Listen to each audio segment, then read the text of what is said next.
welcome back to allforunitedwfc. It's another week, another match reaction show on a Monday with the three of us to talk through another win, believe it or not. Another clean sheet as well. Fallon's up to 12 now. The Golden Glove race as well, and truly on, she's 2 ahead of Arsenal's Van Domslar as well. So maybe we'll talk a little bit about that as well, because potentially another golden, I'm going to say golden boot, and we might have the golden boot as well if Turlin can get a few more goals towards the end of the season. The Golden Glove is certainly on as well.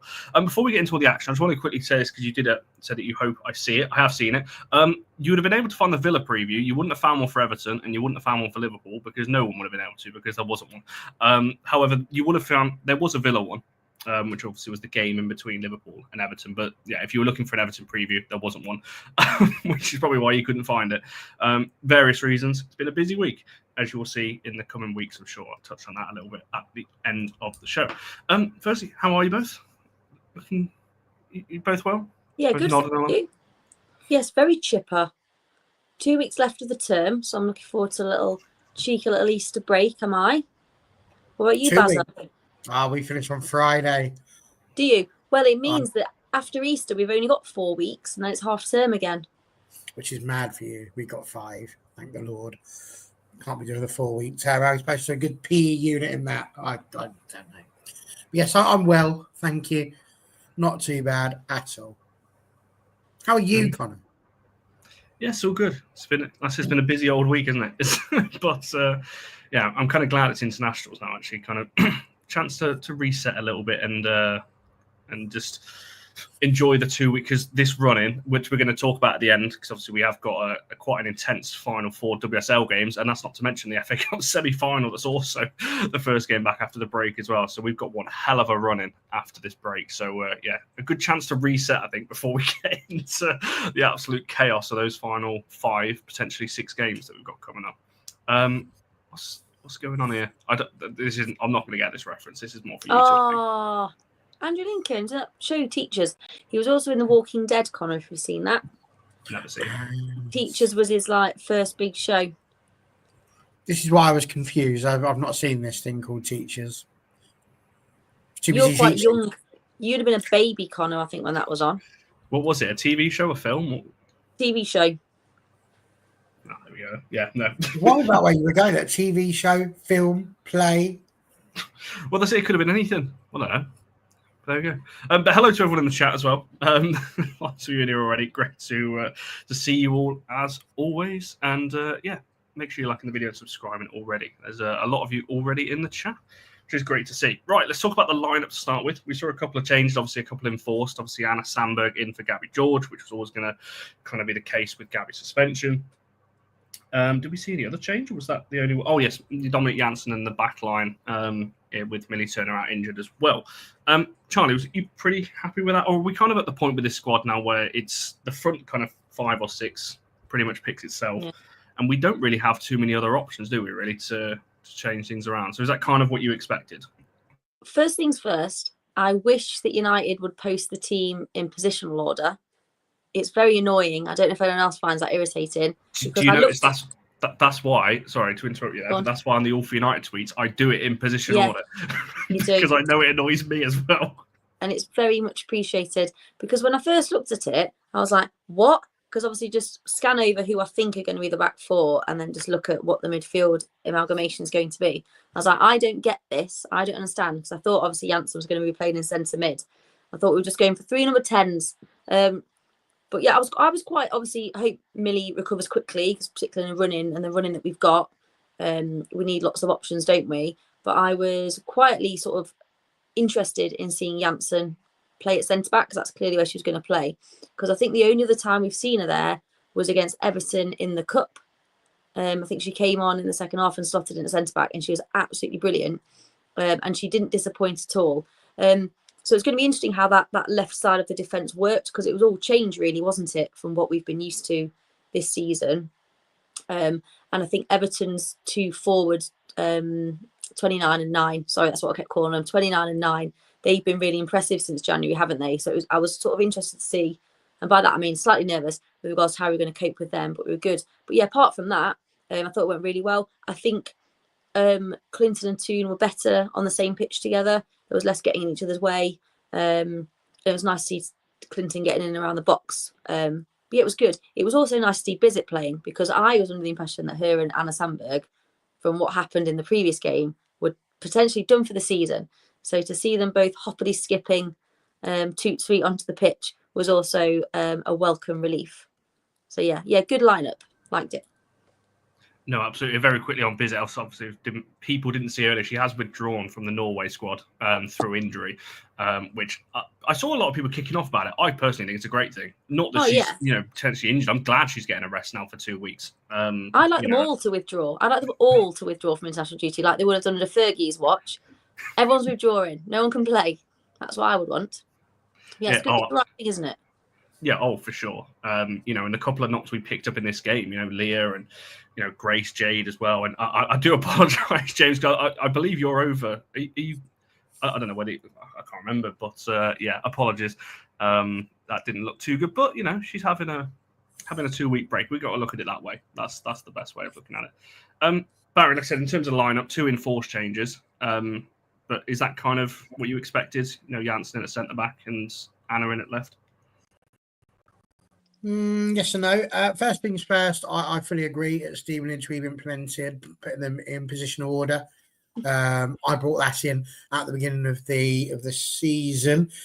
It's a bit frustrating when they're not. What really gets me though is if they haven't picked a way in which they're doing it, because they still put Fallon in at the top, and 91 is of course not the first number that you would usually begin with. So I always find that a little bit interesting. Celine, I think there might be a little bit of tactical injuries going on there. I've just had a slight knock, with that knowledge that she is all we've got on the right, and we're going to need her massively in those last 4. So I would not be surprised if she has miraculously got over her, I don't know, whether it might be sprained shoulder, or whatever it is she's decided to come down with. And I think apart from that, I don't think there's too much to add on the team. I was surprised to see that Dom had come in at centre back. Obviously, that must have been an injury to Millie for her to be out of the squad entirely. But was my initial thoughts. And then, Dom in makes sense at centre back. I would much rather Dom than Aoife Mannion. I think it gives Hinny the chance to get into the midfield without there needing to be any dramatic changes. So, I was quite content with that, if I'm honest with you. I'm with Sean. First thing I said to you when we were talking about the team yesterday, Connor, I hate, I despise, I absolutely loathe the fact there's 2 goalkeepers on the subs bench. There is no need for this. Neither Saf nor Kayla is coming on to play up front. It's not going to happen. So why are we doing it? I would rather we had a couple of youngsters who were getting a little bit of time around the team and then a potential to play if needed and to be blooded into the team with players that play week in, week out, than to be just naming 2 goalkeepers for what possible reason. It's just, there's no point. None at all. So I think my biggest problem with the starting lineup was watching there be 3 goalkeepers in a match day squad. It's never necessary. Especially because we named 2 subs short as well. We've done that quite a few times this season. We're always 2 subs less than what you're allowed. On the bet, I know you can only bring in a certain amount on, but I don't understand. Mark has answered this at the start of the season. I think his reasoning was something like, you don't want them to take away from playing in the 21s, like if there's a game that same weekend. But I don't think there was. So I don't think that's a valid. And also, what I will just quickly add, there's at least 4 or 5 under 21s players at the moment that are training with the first team almost every week. So if they're doing that, I don't know why they can't just be in and around and on the bench anyway. And to be fair, in games like this, especially in Marad's case, we need forwards right now. We don't have that many, particularly on the bench. So it's a good option to have. Also, you don't know if you're going to need them. I mean, what's he going to do if he gets to a point, especially with just 5 names, if he had to bring one of those goalkeepers on an outfield position? Like, how stupid is that? It's if also, you get to a point where that's the only option. Unless the under 21s or whoever they're playing for are playing at literally the same time, I just think they would snap your hand off if you said to Griffiths or Livingston's another one who was in the squad for the game against Sunderland, wasn't she? They'd want to. I just think it's mental. Like, you're not starting them for 90 minutes. You're bringing them in case we need to, Barry's right, in case we need to make a change, and it's a good opportunity, isn't it? It's really, really annoying that he's doing that. Really annoying. Imagine if Ruben Amorim was doing that at times. We'd have literally no one on the bench. Like, just plonk them in. They're not going to say, "Oh no, I don't fancy it because I played for the youth side 2 days ago." I just think it looks really poor. I think if it was the men's side, people are picking them a major stink. I think it's really poor. And it's not about whether they play or not. It's not about whether they play. Barry just said, like, you might legitimately need them. Like, Griffiths, the last time she came on, I know it was against Wolves, but she came on and she got in good position to score 2 goals. Like, what's your problem? We've also got a couple of fullbacks who I absolutely love, but are injury prone. And then the one we're bringing in is also injury prone. Like, Jess Simpson's out on loan. Like, just get him in. Oh, there's the dogs. The dogs are greasy. Absolutely. I just think it is a little bit crazy. It's something they need to work on, because even at Stevenage, we will do that if we feel like we have spaces available in the first team, even if it is mainly just to sit on the bench. You bring them. You know, they're not playing for the under-23s. So they're going to spend time in that first team. And so many things happen with that. First of all, they get in and around the players a lot more. So they're going to get a lot more familiar with the players that they're playing with and the players that they're talking to. You pick up from playing with players that are better than you.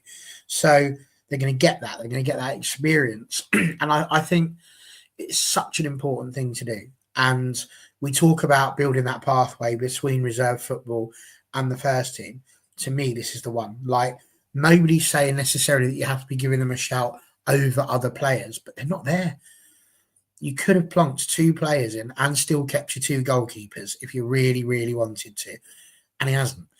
To say, well, they could be playing for the under-21s, that's great, but that's not the level they need to be doing it at.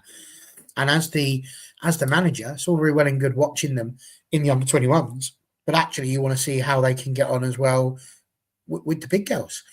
Do you know what I mean? They need to be on the pitch playing against the sort of caliber of opponent they'd be playing week in, week out. So I just don't get it. I think it didn't bite us in the backside this time, but it could, and I don't like it. I just think as well, like, you're talking about pathway. I just think there's, well, if you're a youngster, it's just not going to be there for you, is it? You know, and it's not about starting them or anything. You know, I'm not saying that or anything else. Or I'm not even saying you bring them on in such high pressure things or anything else. Although I actually think you get a lot more out of them, because I've always said this: youngsters will get 2 things. One, they'll get a free pass from the fans because they've come through the academy, so they can have an absolute howler, and you'll always back them anyway because they've come through the academy. But it also works twice as hard because they know it might be their one and only chance to prove to themselves, to the fans and the coaching staff or whatever in that environment. So they will give that extra 100% on top of what any other player would do, because they know that might be their one opportunity. So I don't think there's any risk, like, at all. So certainly not naming the squad. It has been a bugbear, and it's not just this game. We've done this for a couple of games now, where we've named 2 subs short and also 2 keepers. I don't get it. It just, yeah, there's no logical reason to me, especially because, as someone said earlier, there's not been a 21s game for a while, for a couple of weeks. I don't think. Someone might correct me if wrong. I don't know.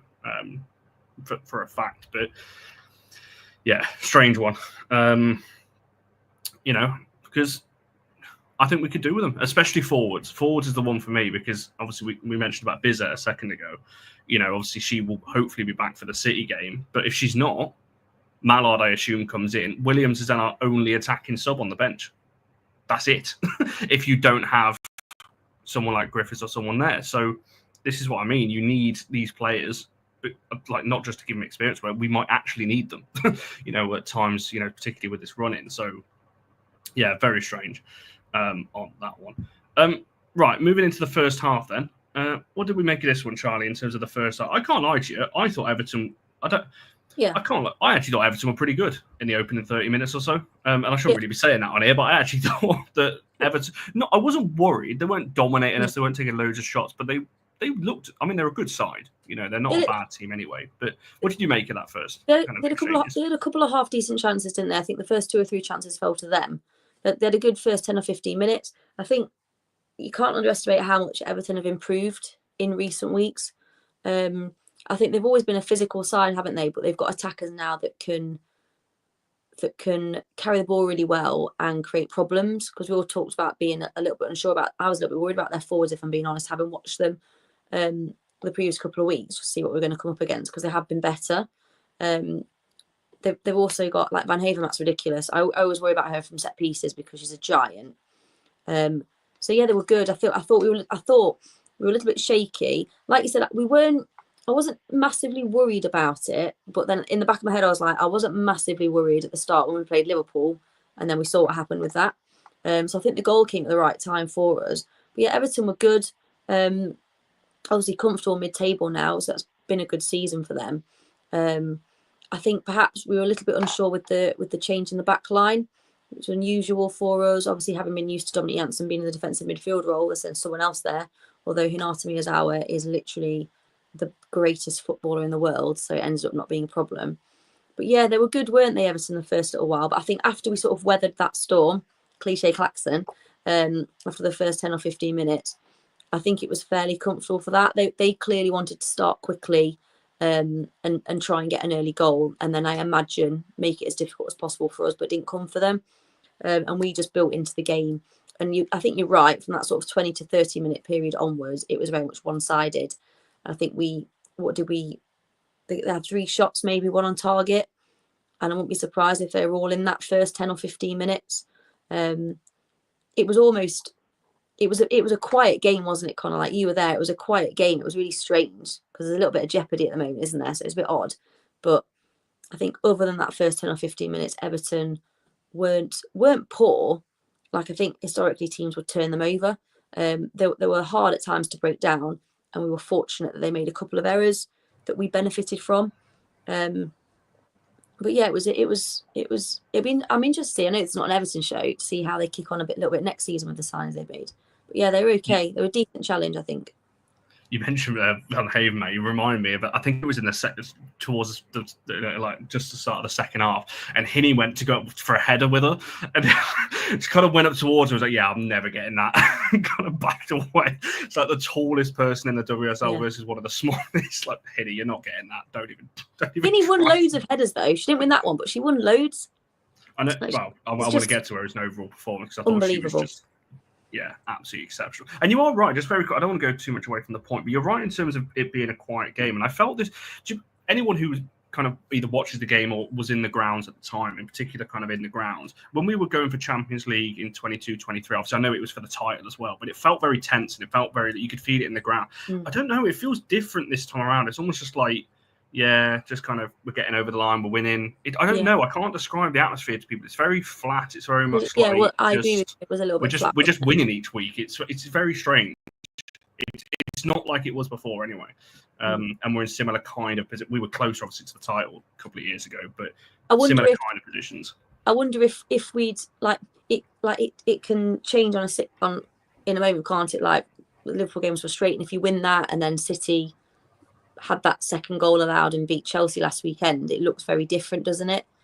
And then it ups the ante somewhat. So I don't know whether people are just feeling subconsciously like, well, we're not going to win the league, but we'll probably get Champions League, which I think is still massively in the balance when you look at the final 3 games that we've got. So maybe there's just a little bit of people thinking we're just coasting towards the end of the season. I'm really nervous about the end of the season, so I was on edge the whole time. But again, I think we were decent. Like, we were decent. I don't think there's been times this season when I've gone, wow, that was incredible. Like, we were solid, weren't we? Yeah, I think that just sums up kind of our season. I'll tell you something, Erling. Thank you for reminding me. I had actually forgot. So thank you for putting that in chat. I'm going to put it in the chat now while I ask Barry the question about the first half. So yeah, Barry, what did you make of that one? Can't get the staff nowadays. So I thought it was an interesting first half, and I think certainly up until the first goal, probably could have gone either way, to be fair, in terms of who was going to get the advantage. I think the Everton one, somebody asked earlier on if it was, I think it was Truth asked, was it a handball? I mean, it was. it does hit her hand, and then she turns and kicks the ball into the back of the net. And by the laws of the game, that is handball and therefore not a goal. I've got to be honest, I think you put that pretty much anywhere else on the pitch, or if it was for a penalty, I'm not sure it gets given. She's not looking. It's pretty close to her body. It hits the elbow. I'm not convinced it was, but by the letter of the law, if you score a goal and it's touched your hand, doesn't matter how or why, then it's a disallowed goal, and that was lucky for us. I think we also had a couple of good saves from Fallon that were very important. So we did ride our luck a little bit, and we did allow Everton to have a few shots, have a few opportunities, half chances, and as a result, it did mean that we really needed Fallon to pull us out of the mire there, I think. But I think what was really interesting is you look at our forward line that you've been talking about.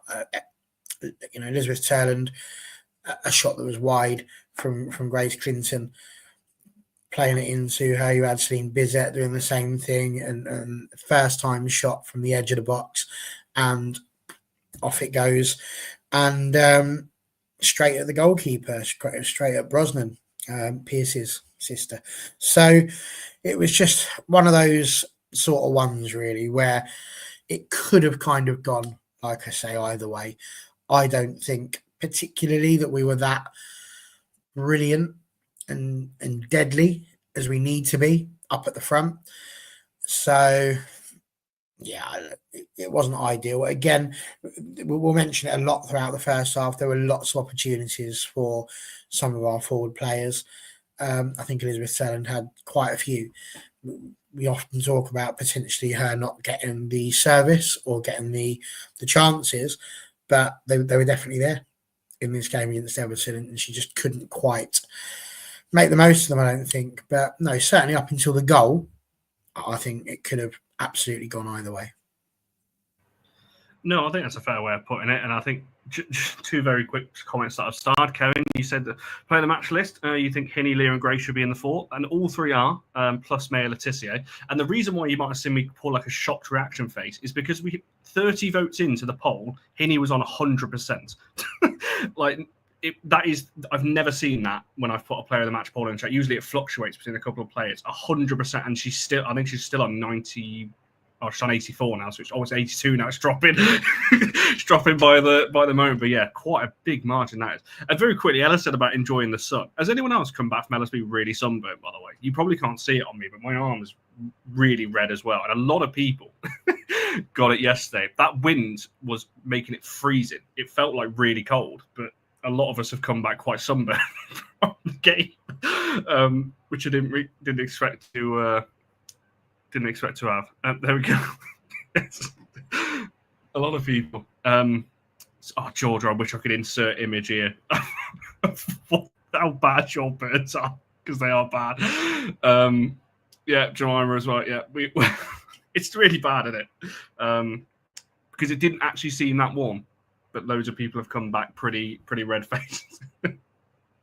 The sun right on the terrace, though, isn't it? I didn't take sunglasses. Yeah. That was a mistake. It's like this. Did you not? Oh. No. Especially when the ball's down the other end. Get them to move back a step, like every 10 minutes. Stay under the cover. I was stuck inside. Yeah, I was going to say you probably didn't quite see it then, because it was direct in. That's a really good joke. That's a Barry kind of joke. That. I quite like that. Absolutely nothing wrong with that. 10 out of 10, John. Well done. I listened to the miserable gits. Oh yeah, I said I liked it. Don't know what you're on about. What's Ella saying? Yeah, there's some music. It is strange. Yeah, I don't get it, because I've only got it on half of my arm. It's like not, I know, but yeah. There we go. Right, Barry mentioned the goal. So, Charlie, if you want to talk us through that one, because I think you kind of said it a second ago. It kind of settled us a little bit. Like it was, we weren't really doing too much before that, and it kind of. I just froze for everyone, but I don't know whether you could hear what I was saying for a second. No. Yeah, talk to us about the goal and kind of the fact. Did you think that kind of settled the nerves? Not nerves, but settled the game a little bit from that point. Yeah, I think so. It was probably Brosnan is like, she's a decent keeper, isn't she? Like, I wouldn't be surprised if someone else came in and sort of snatched her up at some point. But she came so confidently to collect that ball. It was almost like in like Superman or Superwoman, just like, yes, this is mine. So I was really surprised that she fumbled it. And then I think it's Mary Elder was nearest, and she just, like a swing and had just about touched it. But Janssen was in the right place at the right time. So it's nice to see her get her second goal of the season.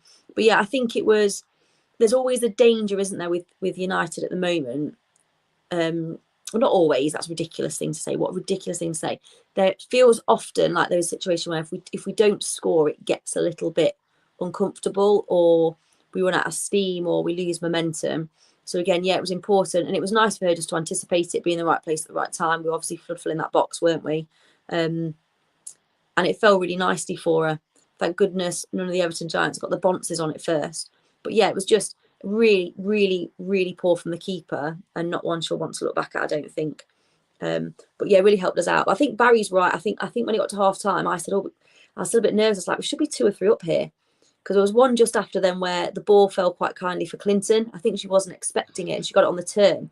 And I think she had less time than she thought she did, because she was in the sort of around 12 yards away, probably expecting to be crowded out. So just snatched at it. So yeah, it was an important goal, but I was a little bit disappointed, which I feel like I've said a lot this season, that we didn't bury a couple more chances and we weren't 2 or 3 to the good by that point. And then we could have bought the goalkeepers on as outfield players if we were quite comfortable, Barry, and just seen what happened. Could have gone for it. On the goalkeepers, absolutely. Listen, Pierce Brosnan was in 4 James Bond films. 4 James Bond films. GoldenEye, Tomorrow Never Dies, The World Is Not Enough, and Die Another Day. Courtney Brosnan has been in 4 Bond films. She's been in Golden Try. Courtney Never Catches. The Catch Is Not Enough. And Drop Another Ball. So those were her 4. It's terrible. I mean, I saw it on the telly, and I just literally, I said to the bloke in front of me, I said, oh, she's going to wake up in the morning and she is going to be absolutely gutted about that, because there was no reason for her to miss it. None whatsoever. And it was just, yes, hi, Lane. Literally just been writing that down whilst Charlie was having a chat. You know me, why prepare for something when I can do it in 30 seconds? And that's why sometimes they land brilliantly and sometimes they don't. Dr. Ono, great, love it. I'd like to see some more James Bond ones. They won't be Pierce Brosnan ones, so they won't be quite as good, but go for it. Keep going. Love that. What I was upset about was listening to the commentator, actually, because they tried to have a go at the defender, saying, oh, she should have put her foot through it. I don't think you can legislate for the fact that you're expecting your goalkeeper to catch that, and then you've just got to try and get your feet out from underneath you when your weight is not going to be where you would expect it to be, because you were just running thinking, oh, that's all right, she's got this. The fact she got anything to it was a miracle. And obviously it goes straight to Dominic Janssen. And amazing, really, that she went from being the defensive midfielder to the striker, which, like you say, could be another reason to have these people from the back 5 back up there. So listen, I thought it was a good at blunderball. Yes, Sporty. Yes. Not a Pierce Brosnan film, so I wouldn't have looked at it, but that's the winner right there. Love that. So yeah, listen, there's not much you can say about it other than it's back to one of those goals where a mistake has got us across there, and it's not even one that you would have expected. What I will say is that Tooney's free kick was going in had the defender not touched it, so she did need to get something on the ball. Of course, like I say, ends up getting to Dom, and that was just an easiest finish she's ever going to have, really. So you feel a bit for Brosnan, but equally, it's a mistake that's led to it. But a brilliant free kick right in the danger zone. But you would expect 99 times out of 100 all WSL goalkeepers to collect that. And I suppose we were lucky that this was the 1 in 100 where she didn't have it. And like you say, settled us down a bit. No, for sure, and I think that's it. I'm happy for Dom. That's obviously a second league goal for us as well. Where both goals coming against teams from Liverpool as well. Scored against Liverpool at LSV and now against Everton at LSV. So she likes those kind of ones. Just on the first half, we can't end talking about the first half without talking about this. If I could change one thing from the game, it would be that this goes in. Because I remember as soon as she hit it, obviously Ema and Jordan kind of stood around me. And the second she hit it, I usually just say to strike, and everyone usually tells me off because if I say that, it usually means it's flying wide or something like that.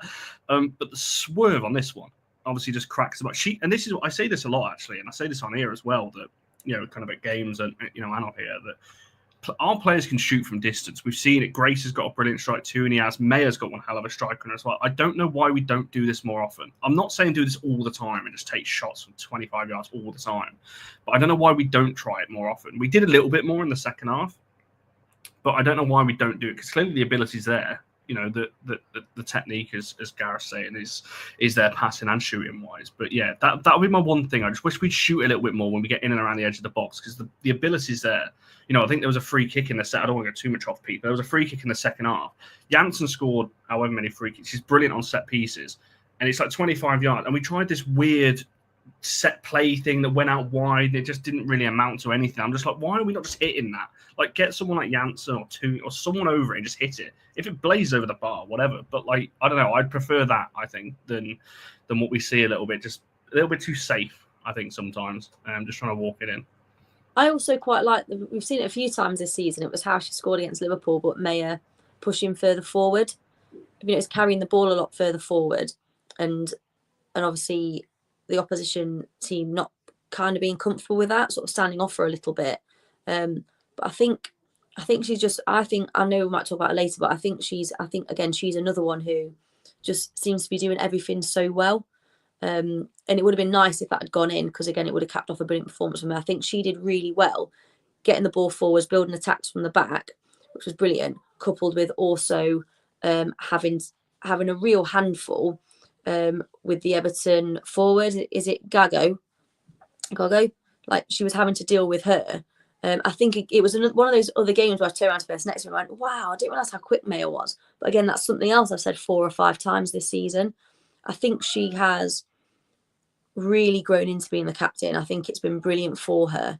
And I'm glad she has the confidence to do those things, kind of like you said, bringing the ball forward, forcing the issue.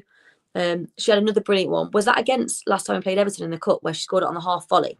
She was outside in the League Cup, yeah. What a stunning strike that was.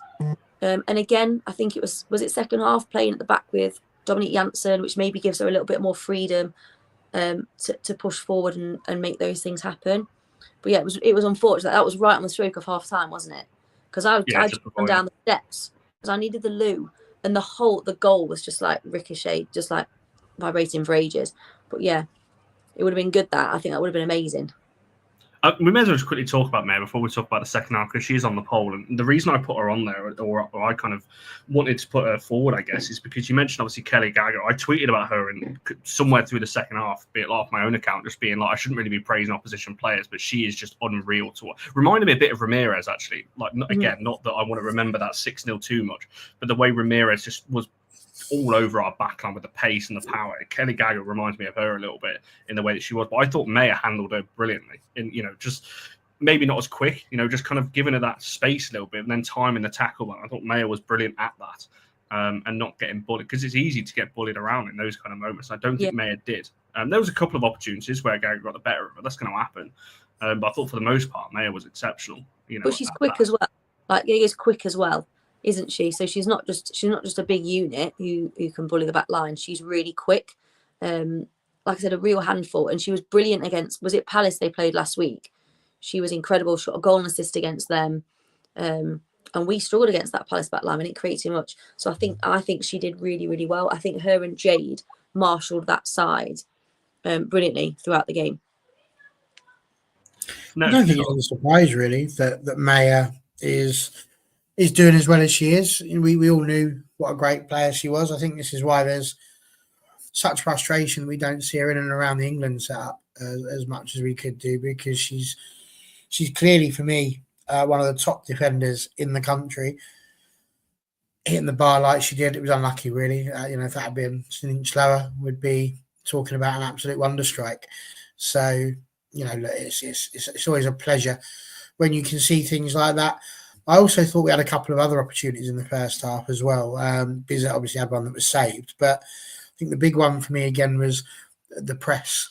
We had some good pressure moments, and then there was one where we did win the press, and Grace Clinton just shot the ball wide of the goal. And again, I think really, if you were looking at a sort of a subtitle for the first half, a heading, it would probably be just not clinical enough in front of goal, because I think we could have easily had 3 or 4 goals in that first half. We've only come away with 1, and a lot of that down to the clinicality and our ruthlessness in front of goal. Yeah, I think that's fair. On that one again, I'll just go back to the thing of just, I think that's been our kind of Achilles heel kind of all season. But interesting stat for you that we kind of got pre-Everton game that we've scored. I want to get this back up again, actually, just so I don't misquote. Don't misquote Opta on this one. So you have to someone say something for like 20 seconds while I get this back up. Guess what? Did you see? As TJ is here, Charlie, have you seen what TJ has posted on Twitter? Well, no. He has shared a video of the chap whose name I can't remember. He's the posh guy who does all the etiquette on Twitter and TikTok, and he's having a burger, and he's giving it the old, when you have your dinner and it's a burger, if it's too big, you don't just squish it down like some sort of commoner. What you would need to do is to deconstruct the burger. The minute he did that, I threw the iPad across the room. I'm like, no, don't use that word. Don't do what you're about to do. And then he did. And he takes off the top with the knife and fork. And then he's moving a little bit off. And then he cuts a little bit of the burger. And has a bit of that. And I'm just looking at him thinking, what the chuff is going on here? William Hanson, that's the one, Brandon. And he is hilarious. I like him. But this is, why? Why? But what's the point? Don't have the burger, mate. The burger's not for you. The burger is for the common man, not for the poshos and the common woman. You can have one if you want as well. Not a problem. It's not a Yorkie bar. Share it out, I say. But it's definitely not for... I can't imagine the Queen munching on a burger. No. She'd much rather have a sea bass or a fillet of salmon. I bet it's poached as well. I bet she has poached sea bass she'll have. No, Michael. Prince William isn't that posh. He has curries and all such sorts of things. I reckon that when Prince William and Prince Harry, for that matter, I reckon when they were at university, they squished a burger. There's no way they're sitting there with their mates cutting a burger open. They'd be ripped to shreds, which is the best way of eating a burger. Rip it to shreds. Don't bleed and cut it. What's that all about? No chance. I still stand by it. So that's time to add to your list. Well, I told you it will get there eventually. But the stat I was going to mention.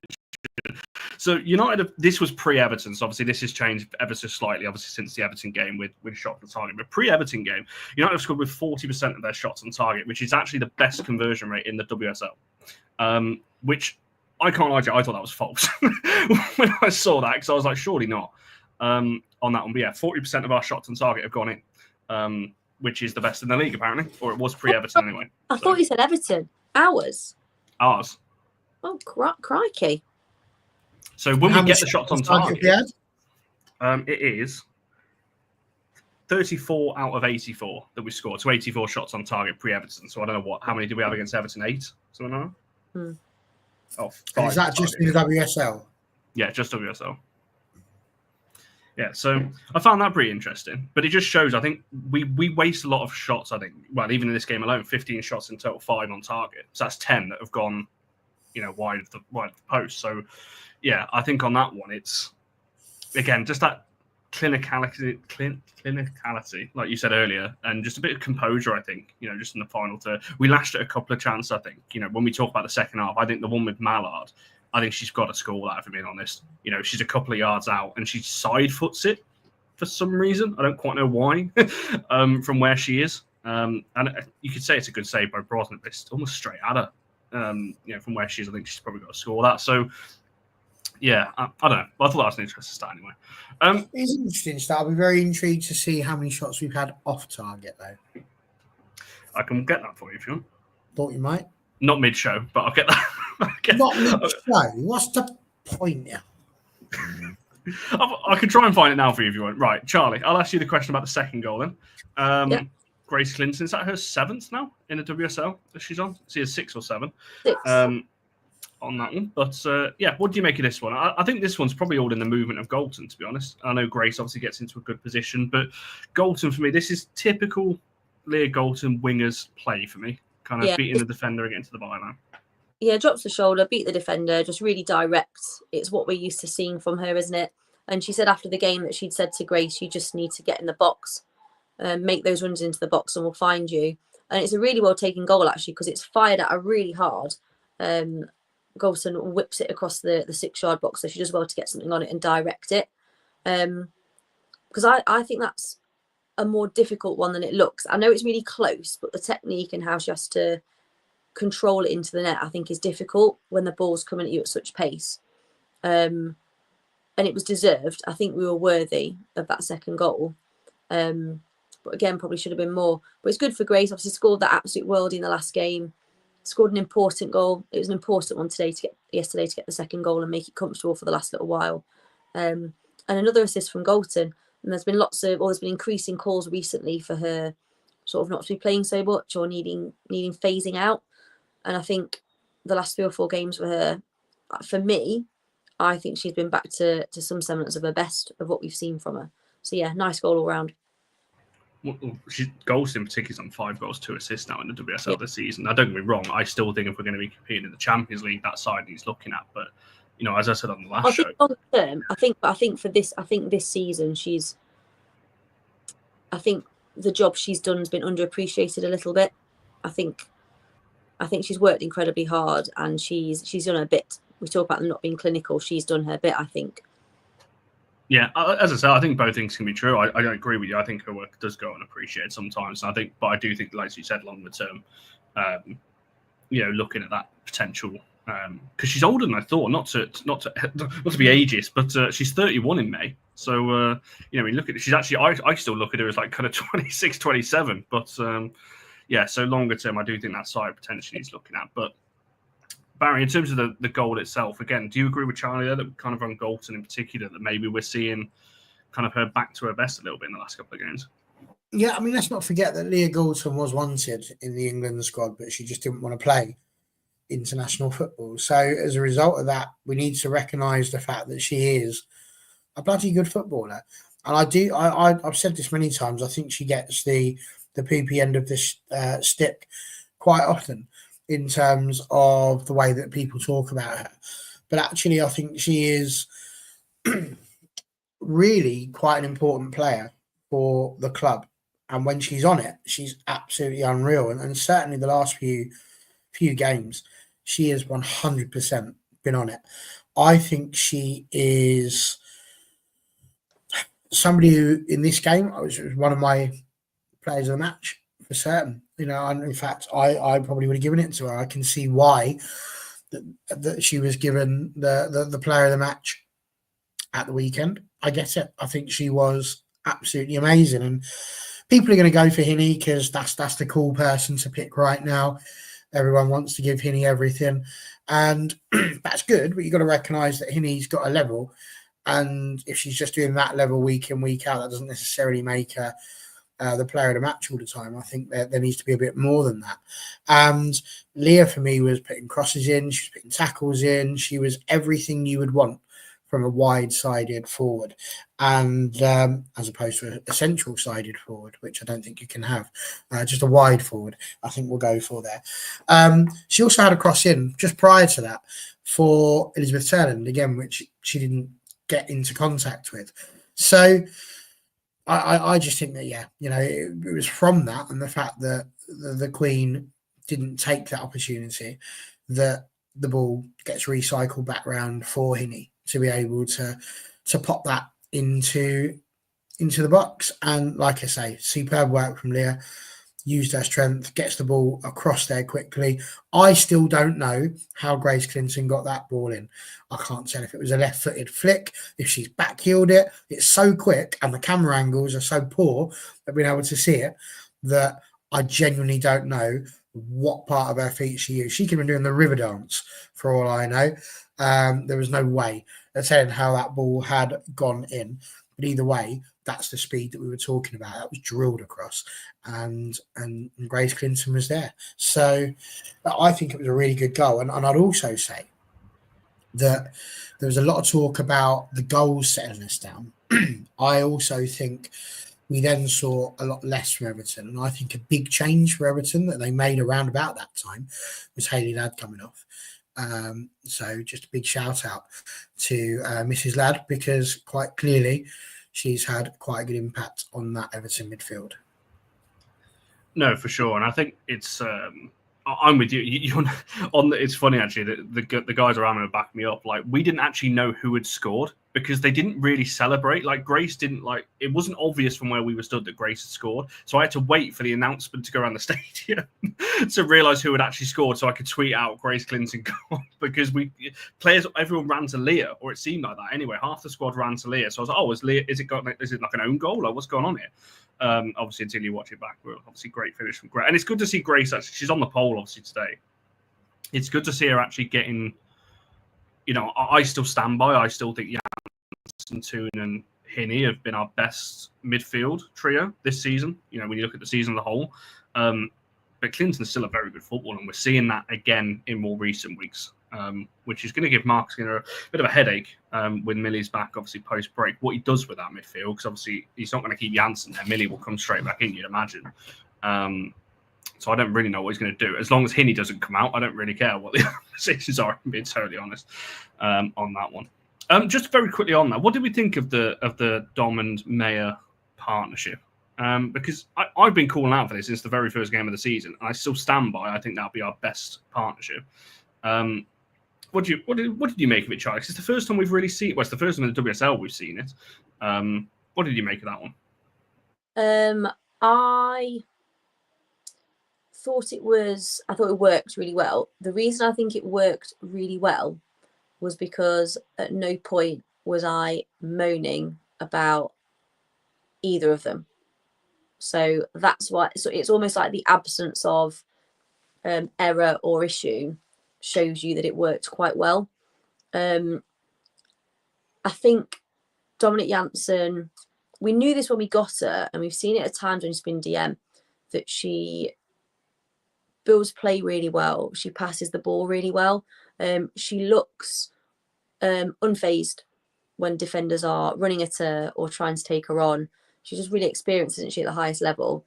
And I think it allowed Mayer to have a little bit more freedom with carrying the ball further forward, because Janssen is really disciplined and didn't look under any pressure at all. And again, we can't underestimate the quality of that Everton front line, because they have been really good recently. But like I said, it's a one-off performance, still against the side, in spite of Everton being much improved, that we should beat. So it'd be interesting. What would be the thing to look for is when they're playing one of those teams that we want to be competing against at the top of the table. But again, I would expect it to work, because Mayer is incredible and Dominic Janssen knows that position like the back of her hand. She plays it for the Netherlands. She's played at the highest level as centre back. So I thought it was good. What also helped is obviously the midfield worked pretty well as well.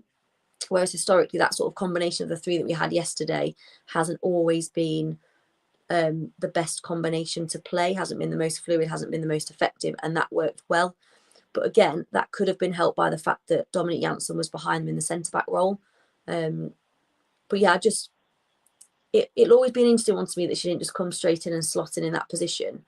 But then part of me thinks when we play the likes of Chelsea and Arsenal, are we perhaps going to need a midfielder like her there rather than playing Tooney and Clinton?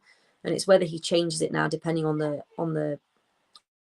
team we're playing. Does Millie come straight back in? Like, I don't know what her injury is or how long she's expected to be out for with the international break coming.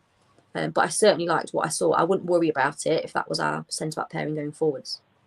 She'll be back for City, I reckon. United put a brief thing out, but she's with the Lionesses already.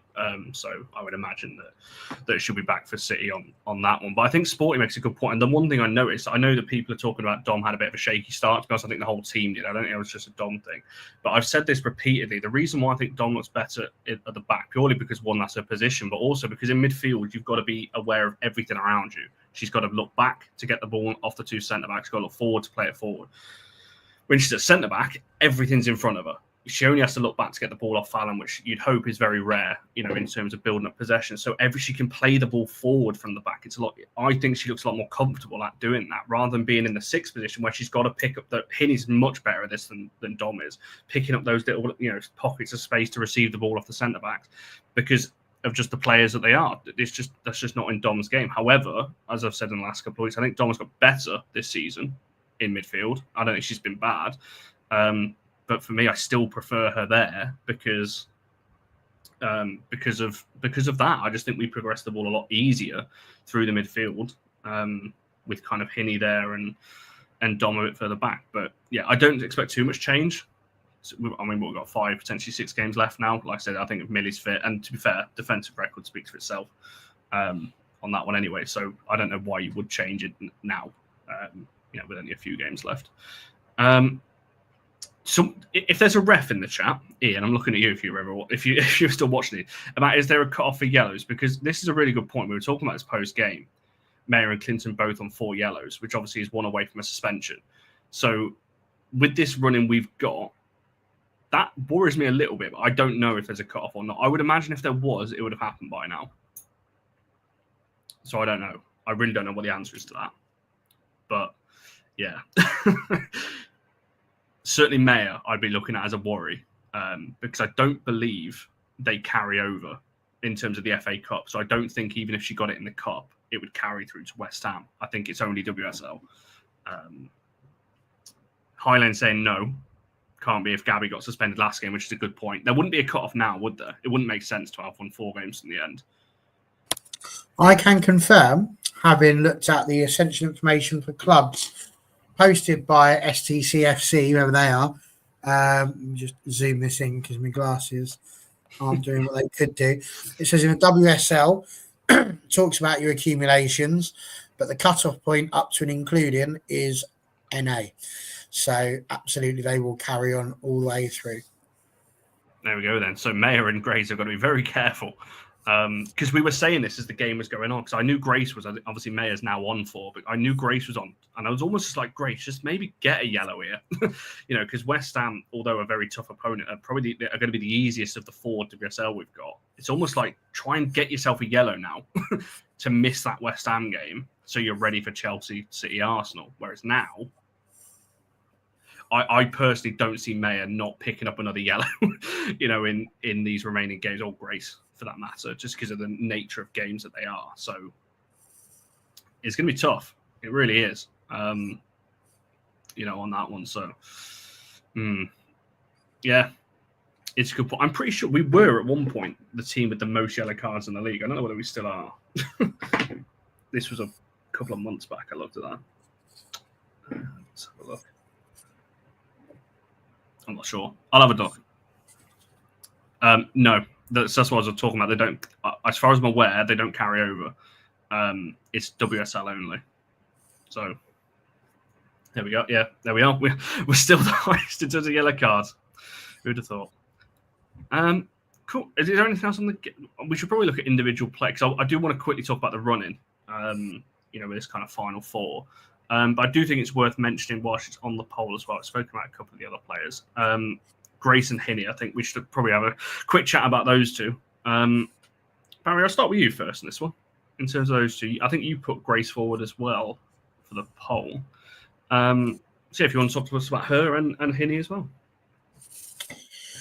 Yeah, I mean, just touching on what you were saying about the Millie and Mayer situation and Dom, I can't see a world in which Millie doesn't come straight back in, and it would be a bit harsh for her not to, really, because they've had such a good relationship. So it does make you wonder quite why the decision was to go there and not to play Aoife. Maybe he just sees Aoife as a right back now. Maybe he's gone all Serena Wiegman on Aoife Mannion.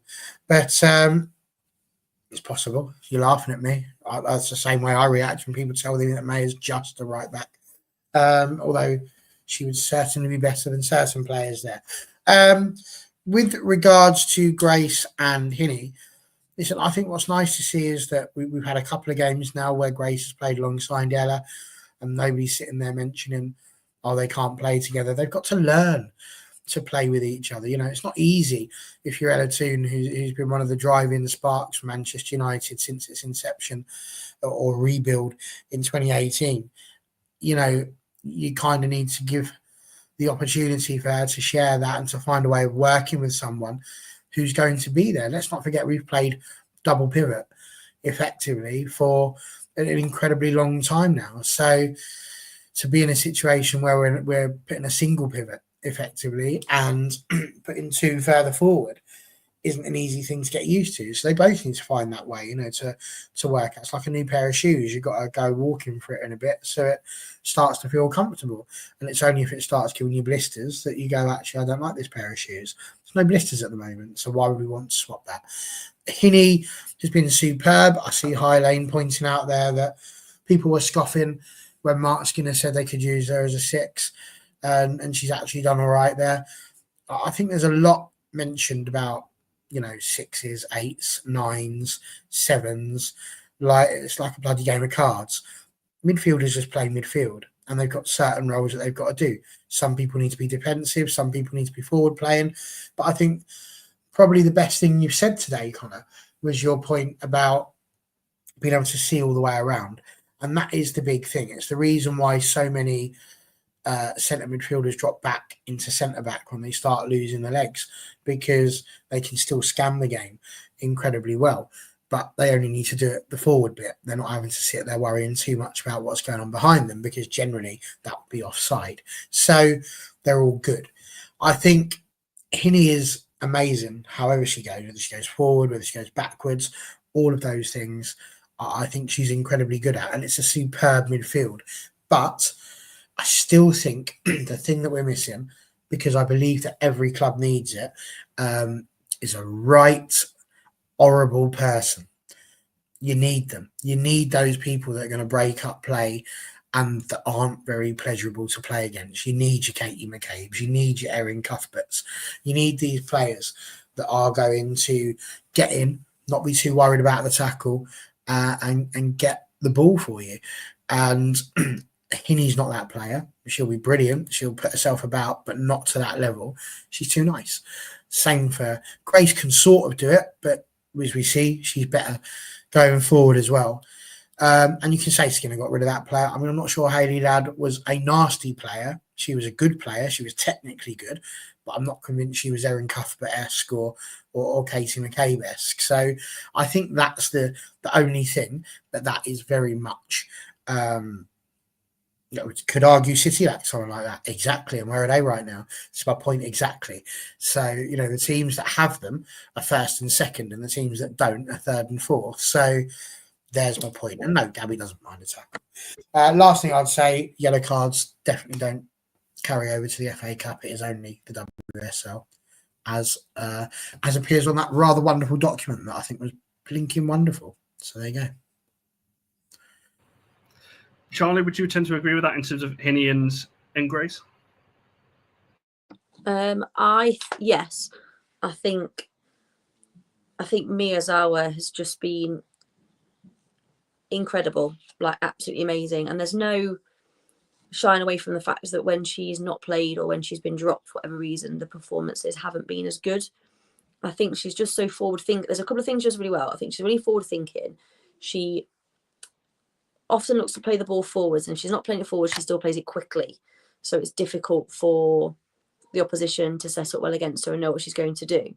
She also, what I've noticed the past few weeks, is she allows Jade Riviere and Maya to push forward. Jade Riviere in particular to attack down that right-hand side, because so often she covers. She will get back quickly and cover it right back if the opposition get the ball and they counter-attack quickly. And she also wins the ball back really quickly. Just before the show started, we were talking, it might have been before the show, and it was after, but I think we talked about Van Havermaet against Miyazawa being a bit of like an imbalance when going for aerial duels. But Miyazawa wins the ball back so often and so quickly.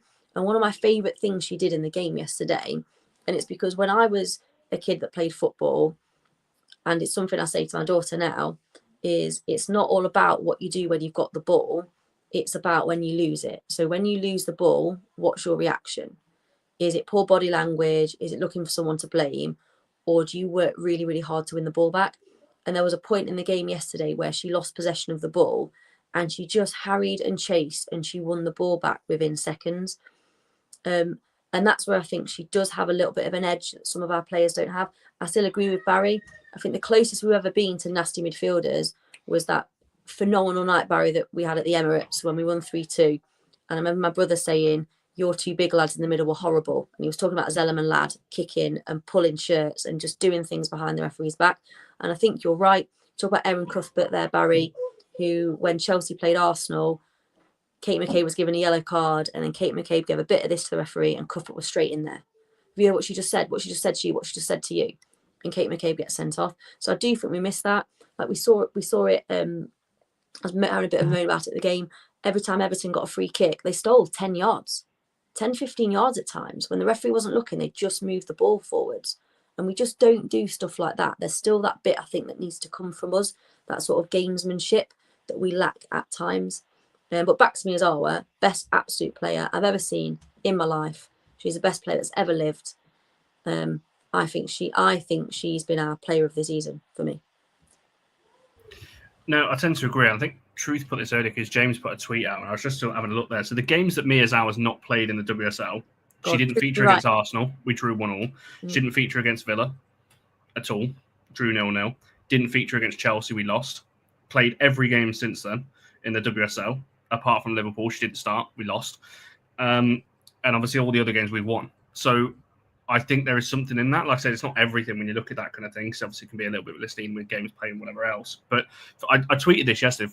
For me, she was the best player purely because she is. And I don't know how much this comes across on TV, but watching her live, she is literally everywhere. Off the ball, she'll be like covering for everybody. I don't know how she has the energy, to be honest, but she'll be covering for everyone. Like you said, Charlie, she'll lose the ball, win it back. And there was a point around the 75th minute or something like that.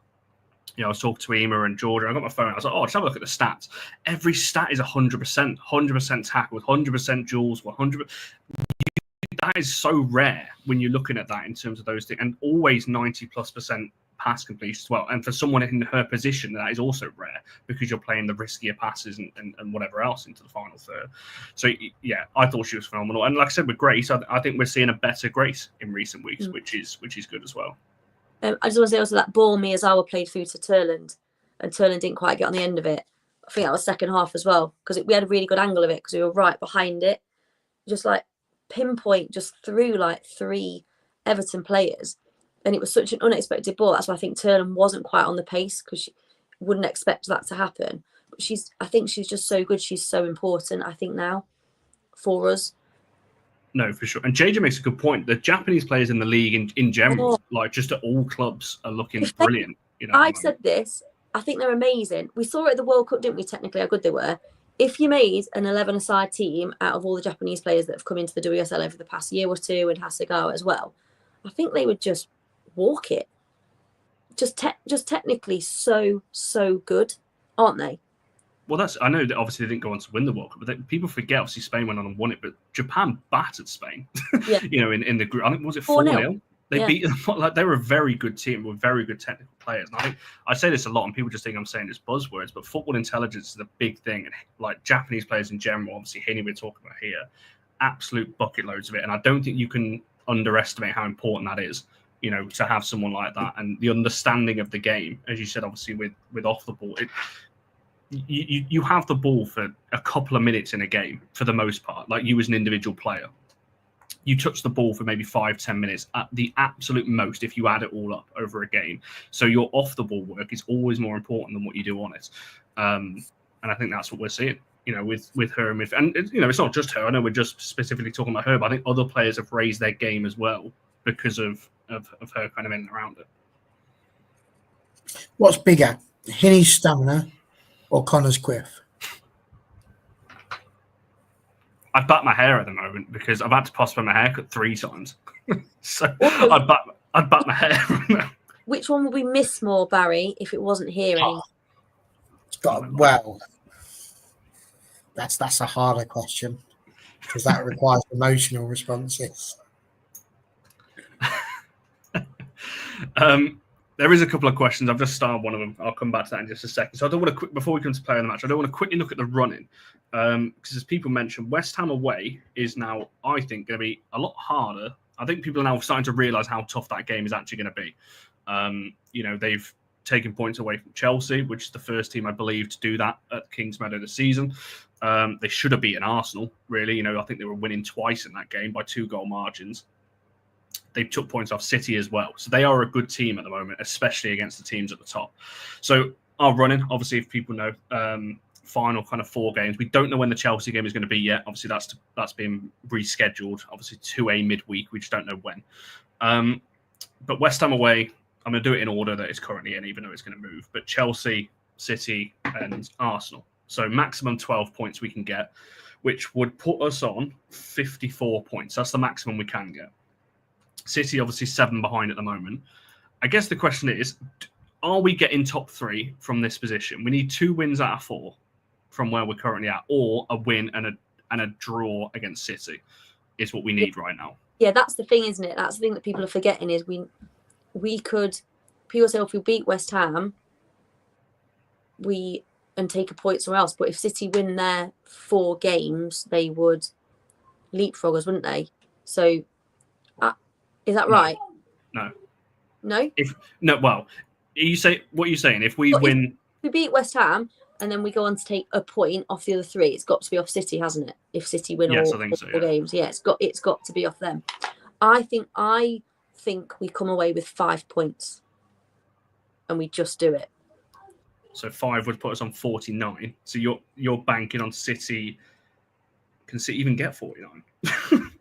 No, 47. Sorry, that would put us on. Can City get that? Yeah, so City would get 47 if they won every game. Yeah. From there. I think it's like we're like 8 points ahead, aren't we? Because our goal difference. 7, yeah. So you said a winning for 3 draws, didn't you? Well, we need 2 wins essentially, but it's because we play City. Obviously, we can stop them getting a win by drawing with them or whatever. I was saying, winning 3 draws, you got it then, didn't you? So I don't know why we're struggling with the maths here.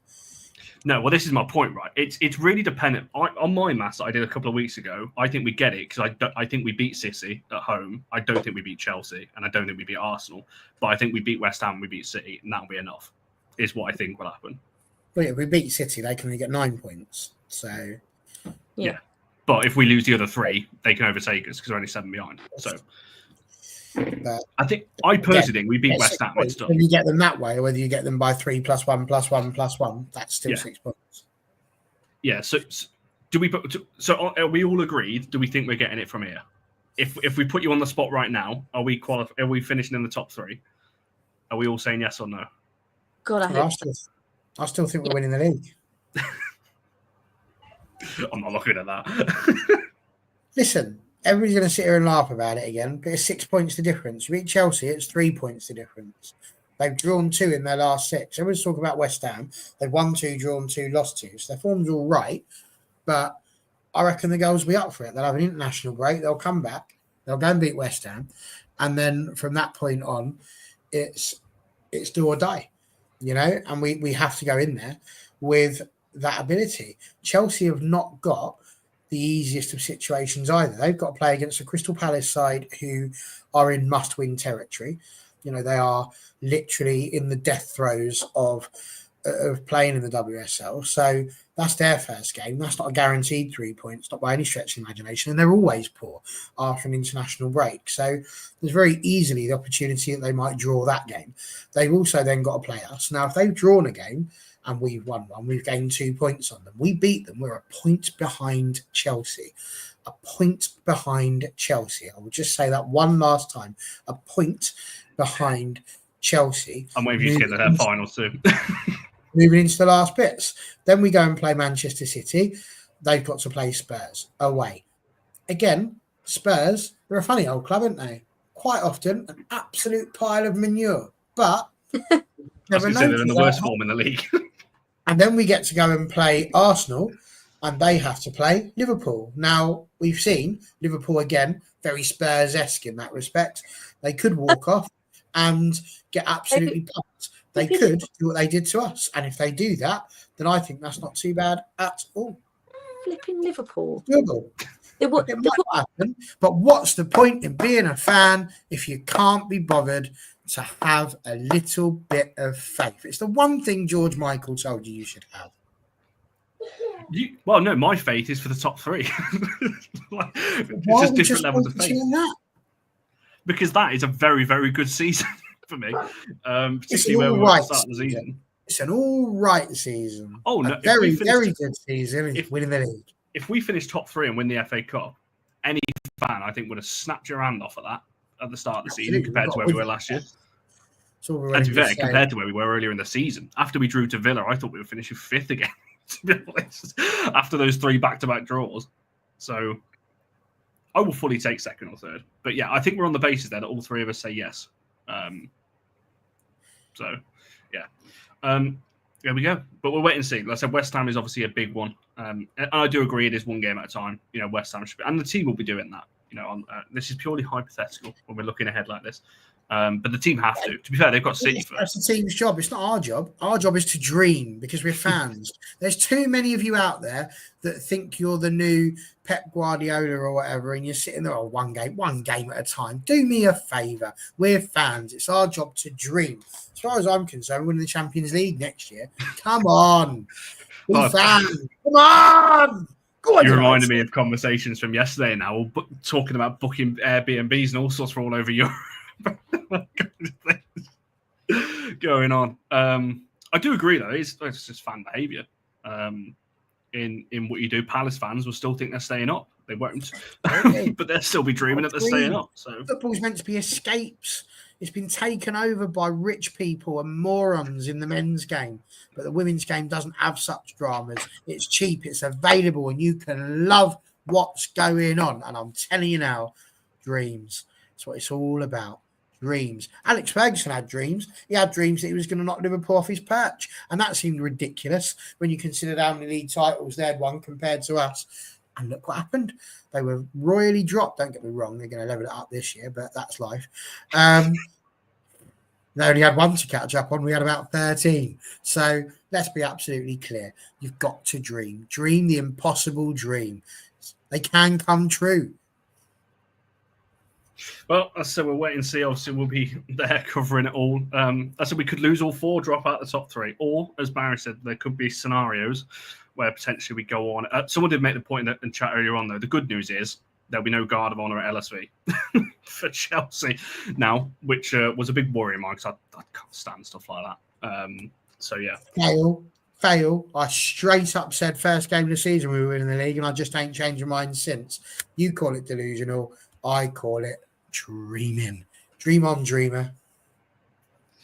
Yeah, you've not managed to convince me yet. I can't. You did in 22-23. I don't need to convince you. Because you know what it is, Connor? It's an opinion. You can be perfectly happy thinking we're going to finish third, and you can be absolutely delighted by that. And if we finish third, I'll be delighted by that as well. But in the meantime, I'm just going to live here in my happy little world, believing and hoping and praying that we can win the league. Because what's the bloody point? Otherwise, it's meant to be fun. No, I agree. And yeah, that's what we say on these things. You don't have to agree with anything we say. You could say you disagree all the time.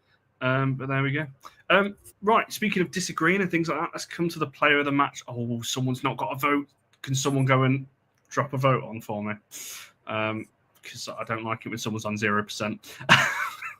So I'll end the poll in a second. Let's quickly go around the panel. Right, I'm going to get this right this time because Charlie had a go at me last week.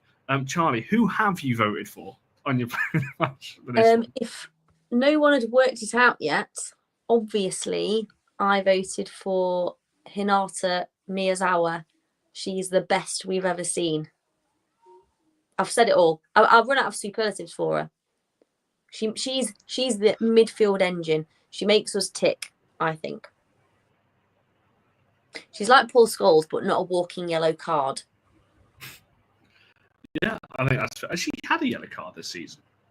Well, everyone else has, by the sounds of it. I was going to say most of our squad has. I don't know whether she has. I think she has. I think she picked one up in the League Cup, maybe. Oh, what a bully beef that referee is. I have to double check that. Barry, player of the match for you? Well, fun fact, I decided I would go on and vote. I have obviously no idea who it was who was on 0%. So I thought I'm going to vote, and knowing my luck, I will vote for someone, and it won't be the one who's on 0. But it turned out I did. So there you go. I voted for, and I am quite content to say, I already said it once, it's Leah Goulson. Like, I think she was absolutely superb. I don't expect her to get it because, you know, like I say, it's not popular at the moment to feel like Leah Goulton's doing too well. But yeah, that's me. No, I think that's fair. Yeah, I would have gone for Hinney or Mayer. I would have gone for actually as one of my two. Probably would have given it Hinney just because, as I said, I did tweet that yesterday that for me she was the best player. So I probably should stand by that. Yeah, I do agree with Barry though in terms of I think Hinney's now getting to the level where if she performs like this against West Ham, she won't get player of the match from me because it's almost like an expectation now. She's that good that's her level, like levels above. Whereas I think if someone else plays above that level, they probably deserve player of the match in terms of. Well, the bit that's mad, like Fallon Tullis-Joyce at the moment, not a single player of the match she hasn't won any award as yet, and we're talking about her potentially having the Golden Glove in the WSL, which is madness. I think that's it. Well, she's not won one from us. She not even been in the vote, has she? Just totting these. Yeah, she's come second 5 times, I think, on our polls. Okay. Oh, there we go. I'm just totting the totals up. So Hinney on 76, which is not the biggest winning margin, but it's close. Clinton 14, Letitia 9, Goulson 1 on this one. So. Yeah, that's why I said can someone please vote, because otherwise that would have been 10 and 0, I think. But there we go. Who got the 0? Or would have? Goulson. Well, there you go. That's why I voted for it. Well, that's why I voted for it. I voted for Goulton because that's what I thought would win it. You did say it before I even put the poll in the chat, to be fair. So I just went and voted for them. It's all good. People don't have to agree, as we've said time and time again. Correct. There we go. Cool. Right, there's a very quick one. I'm just going to quickly answer this because Truce asked it a couple of times in the any update of player contract. I did see the whole Twitter timeline go into a bit of a frenzy the other day, which did make me laugh. I can't lie. I've got no updates I can say on it, I don't think. You're particularly asking about Grace. If I'm being honest, I don't know, is the short answer. However, I would be surprised if she signs something pre-Euros. If her and her agent are clever, they will wait until after the Euros because her stock will either, I would imagine they would back themselves for her stock to go up, which would mean more money for her and more interest, which would then push the United offer up potentially. I don't know what she's going to do, to be honest. There is a lot of interest in her, which you would expect. However, I don't know. I think there's I don't know which side of the fence I fall on. However, I can say that other negotiations I hear are going very well. So that's good. So we'll potentially get a couple more, maybe over the summer or at the start of next season, because there's not a lot more out of contract this summer that we need to be too worried about. Yeah, so I think we'll wait and see. But in terms of Grace, I don't know if it is the short answer to what I can say on here. But there's obviously a lot of interest. Her contract obviously runs out next year, does it? Yeah, so we triggered her option. She was out of contract this summer, then we triggered her option for the next summer. So yeah, she got another year. So worst case scenario, once we won the Champions League, she'll leave them. Why would you want to do that? I do think there's an element of if a club puts a big offer in, we will probably look maybe to accept. I don't know that as a fact. That's purely my opinion. But I think there's maybe some clubs out there that would pay a lot of money, which we'd have to weigh up at the time. When are we re-signing? When are we getting a new contract for Fallon Tullis-Joyce, Ella Toone, Hinata Miyazawa, Elizabeth Turland, because remember, she's not got a 3-year contract. She's got a 2+1, if I remembers that conversation. More importantly, Connor, have we contracted Charlie on for next year on AFU? Yes, please. I was going to say, we're getting to that point of the season. We need to sort out our AFU contracts for next season. That's the most important one. We've got to get Charlie in for the Monday nights moving into next season. I'll be doing this till I'm 84 in the hopes that we win the league before then. Mate, we'll have won it by May. Chill. Yeah, Lot makes a good point. We have got a lot, no pun intended, but we have got a lot of contracts out next summer. So the next 12 months are going to be very important, for those kind of players. Fallon and Hinney, massively important in terms of getting those ones as well.